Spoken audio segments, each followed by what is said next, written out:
Hi, so welcome back to my channel. If you're coming in from my previous video, we're going to be talking about SMART goals. If you haven't seen that, please go back and watch that video. It's so powerful and it's here to motivate you. Okay, this video was not about me.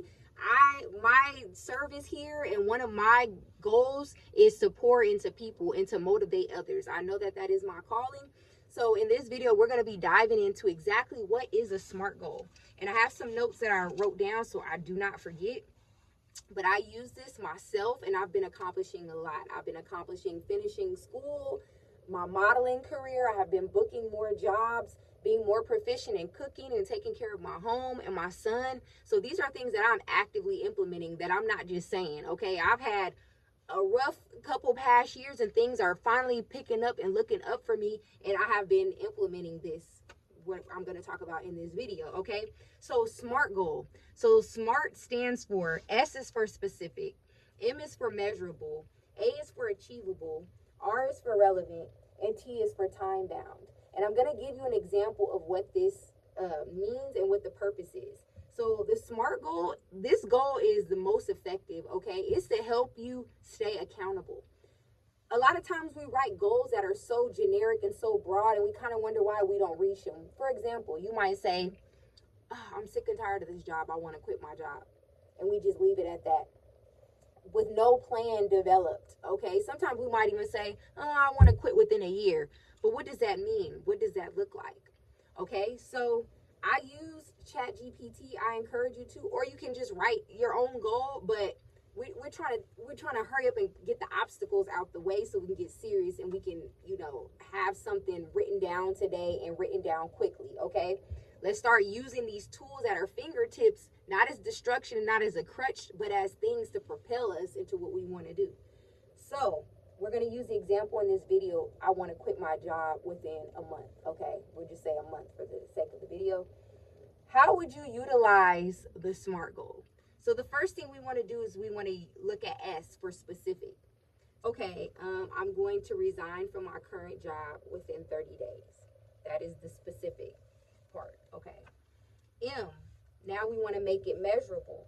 So you would say, okay, I'm going to put my resignation letter in by tomorrow. Tomorrow is June 28th. I'm going to put my resignation letter in by June 28th. And I'm going to secure a financial plan while I do it. Okay?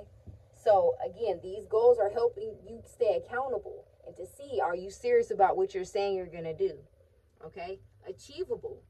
I will spend 1 hour a day preparing resumes, networking, and lining up my side gigs. Okay, so you're setting achievable goals. What are you going to be doing in this time period as you're resigning? Okay, R for relevant. So, why are you leaving your current job? Or why are you doing what you're doing?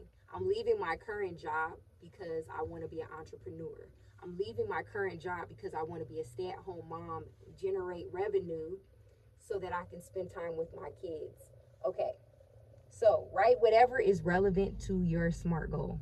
And then the next thing you want to do is the last one is time bound, T for time bound. And you're going to say, okay, I will submit my resignation letter by June 26th. And as soon as I submit my resignation letter, I will begin my next job immediately. Okay, so this is how you're going to utilize SMART goals. So after this video, I want you to write down SMART down vertically, okay? And as a refresher, S is for specific, M is for measurable, A is achievable, R is relevant, T is time bound. Okay, and once you've written these things vertically next to each letter, I want you to write out what it is that you're going to do. Once you do that, I want you to hang it up somewhere where you can see it every single day, or even if it's on your phone as a screensaver. But I notice when I put things on my phone, I don't really pay it too much attention because I kind of start, I don't know, it's weird. I kind of start getting used to just seeing it on my phone. Like, I don't pay it much attention, but that's just me personally. If that works for you, you can put it as your screensaver. But I do suggest hanging it up somewhere where you got to see it all the time and it's just physically there. It's just something about it, just like physically being there, written out, and holding yourself accountable. And this is going to show you if you're serious about this goal you've been setting, or maybe you need to rethink what it is that you really want to do. All right, so I hope that this video was helpful, and I'll see you in my next video.